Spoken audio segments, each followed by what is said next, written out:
আমি শ্রী রবিলোচন ঘোষ। আমি একটি আঞ্চলিক লোকগান পরিবেশন করছি। আমার গানের বিষয় কিষ্টাখুড়ার কেরদানি।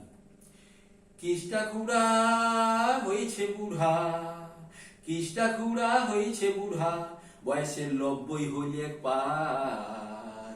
সাত সকালের হিমশিতেছে, সাত সকালে হিমশিতেছে, সিনাবেগ নাই খবরদার।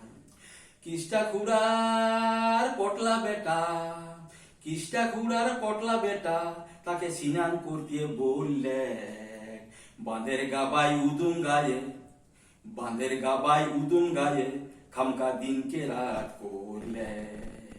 কিষ্টাখুড়ার চারকাল থেকেও, কিষ্টাখুড়ার চারকাল থেকেও ফিরল না তার মতি। শেষে ঝোপান করে ডুব দিয়ে তার, শেষে ঝোপান করে ডুব দিয়ে তার, সিনের হইলে গতি।